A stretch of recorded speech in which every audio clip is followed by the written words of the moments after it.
Hello everyone, good morning সবাইকে। তো আজ 4th নভেম্বরের সকালবেলা। তো সেই কারণে খুব সকাল সকাল ঘুম থেকে উঠে কাজ সেরে তারপর রান্না করতে বসে গেছি। আর আজকে একটু স্পেশাল কিছু রান্না করব না সেটা কীভাবে হয়, তো সকাল সকাল উঠেই রান্নার তোড়জোড় শুরু করে দিয়েছি।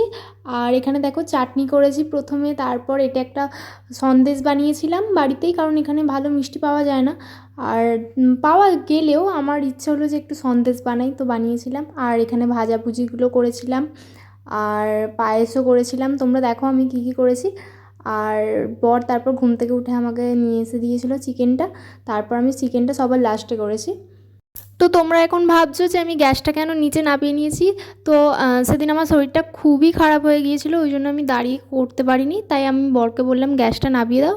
ও আমাকে গ্যাসটা নামিয়ে দিয়েছিলো আর আমি নিচে বসে বসেই রান্নাগুলো সব কমপ্লিট করেছিলাম। আর তোমরা দেখো এখানে আমি যে এখানে সন্দেশটা তৈরি করেছি, তারপরে বাকিগুলো কিনে এনেছিলাম। আর পায়েস, চাটনি, পাঁপড়, আর চিকেন কষা, আলু পটলের তরকারি, স্যালাড, আর এখানে ভাজা করেছিলাম সব, পটল ভাজা, আলু ভাজা, বেগুন ভাজা, আর ডিমের ডেভিল, সিম ভাজা, ভাত আর পোলাও খেতে ভালোবাসে তাই পোলাওটাও বানিয়েছিলাম। আর দেখো কত লজ্জা পেয়ে গেছে, ভাবছে কী করে খাওয়া শেষ করবে। আর ওর যেহেতু 1:30 থেকে কাজ ছিল, তো তাড়াতাড়ি করে আমি রান্না করে ফেলেছিলাম। আর ও তাড়াতাড়ি মানে খেতেও বসে গেছে। আর বউকে যেহেতু খাবারটা ধরে দিতে নেই, জন্মদিনের খাবার, সেই কারণে ওকে নিজেকেই আমি ধরে নিতে বলেছিলাম, আমি জাস্ট গুছিয়ে দিয়েছিলাম। তো বর তো খুব খুশি হয়ে গিয়েছিল। আর ওর যেহেতু ডিউটি ছিল, ও তাড়াতাড়ি রেডি হয়ে বাইরে দাঁড়িয়েছিল, যখন বাস আসবে তখন চলে যাবে। তো তারপর তো আমি একা একাই নিজের কাজগুলো সারছিলাম।